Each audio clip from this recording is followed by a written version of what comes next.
ওম কর্মভেরি সপ্তবিংশ পদ। প্রথম কথা, মূল্য দিয়েই মানুষের পরিশ্রমকে কিনিতে পারো, কিন্তু শ্রমের মালিককে কিনিয়া লইতে পারো না।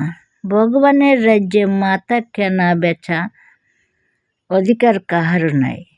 মানুষের বিবেকের বিপণী কোথাও থাকিতে পারে না। তবু যে মানুষ নিজের দৈহিক অস্তিত্বটাকে পরের পায়ে বাধা দিয়া বসে, তাহা শুধু পশু শক্তির প্রচণ্ড আক্রোশকে স্বশক্তিতে পূর্ণত প্রতিহত করিতে পারে নাই বলিয়া। কিন্তু তার জন্য একথা কখনো বলা চলবে না যে তাহার মনোময় বিদ্রোহ মাথা তুলিয়া দাঁড়ায় নাই।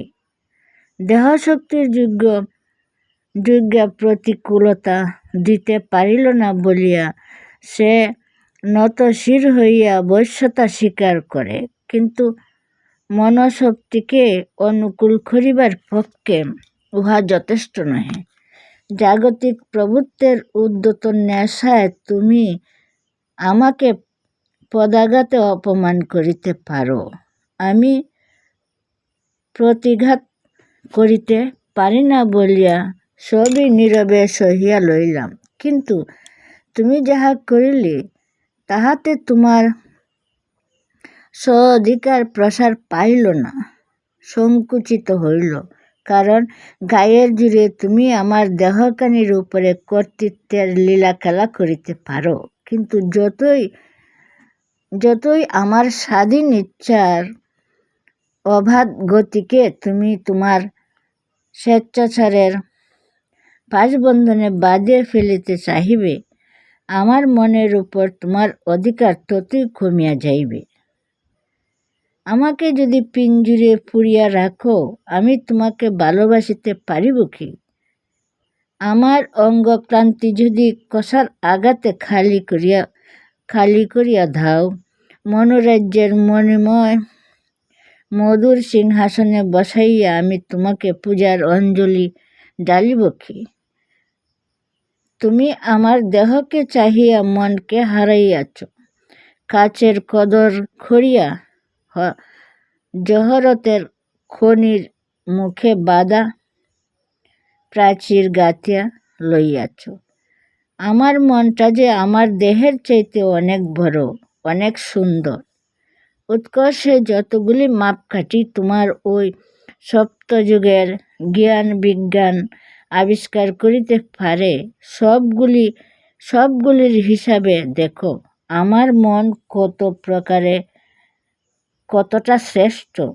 যে রাজ্যে লক্ষ কোটি সৌরজগৎ অনন্ত যুগ ভ্রাম্যমান রহিয়াও প্রান্ত হইতে প্রান্তরের যাইতে পারিল না, যে রাজ্যে সংখ্যাতীত শক্তি প্রস্রবণ অনুক্ষণ প্রবাহিত হইয়াও জন্ম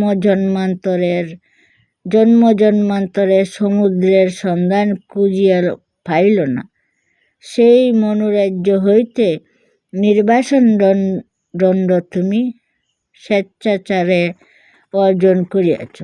আমার এই হীনশক্তি ক্ষীণ দেহকে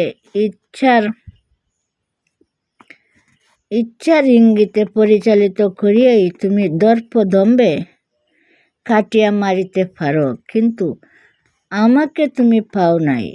পাইয়াছ আমার কণভঙ্গুর কায়াকে, অথবা ক্ষণস্থায়ী ছায়াকে। আমাকে যদি পাইতে তবে সে পাওয়ার সাথে সাথে তোমার জন্য মলয় পবন চন্দন গন্ধ বহিয়া আনিত, বর্ষার ধারায় আশিস কুসুম ঝরিয়া পড়িত। সকল শ্রম সমস্যার ইহাই চাবিকাঠি। দ্বিতীয় কথা, তোমার কাছে অনুগ্রহ চাহিবার জন্যই যদি কাহারও জন্ম হইয়া থাকে, তবে সে জন্মিয়া আসিয়া তারপরে তোমার কাছে অনুগ্রহ চাহিত না। জন্মিবার আগেই তোমার অপার অনুগ্রহের মুখ চাহিয়া তবে সসম্ভ্রমে মাতৃগর্ভে প্রবেশ করিত। দেহাত্ম অভিমানে আমরা নিজেদের ক্ষুদ্র আমিকে জগৎজোড়া ভরিয়া নিজেদের মধ্যে অনুগ্রহকারিণী শক্তির অরূপ করি। মিথ্যাকেই জীবন ভরিয়া ভালোবাসিয়াছি। তাহারই অপরিহার্য ক্রমপরিণতি আমাদের মনোবৃত্তির গঠনকে পঙ্গু এবং ধারাকে পঙ্কিল করিয়া ফেলিয়াছে। তাই আমরা মিথ্যাকেই শতবার সত্য বলিয়া ভাবি, আবার সত্যকে মিথ্যা বলিয়া অগ্রাহ্য করি। তাই আমরা ভুল করিয়া তাহাকেই ভাবি ঠিক, চঞ্চল হইয়া তাহাকেই ভাবি স্থিরতা। তাই আমরা জীবনের প্রতিষ্ঠাকে পতন বলিয়া ভাবি, আবার অধঃপতনকে উন্নতি বলিয়া মনে করি। তাই আমরা জীবনকে মৃত্যু ভাবিয়া পরিহার করি, মৃত্যুকে জীবন জানিয়া আলিঙ্গন পাশে বাঁধিয়া লই। নইলে কুসুম গন্ধ উপভোগ করিলে বিষধর আসিয়া দংশন করে কেন? তৃতীয় কথা, দণ্ড পুরস্কারের মালিক যদি মানুষ হইত, তবে আমি জগৎ ভরিয়া শুধু মানুষেরই কথা শুনিয়া যাইতে মুক্ত কণ্ঠে বলিতাম।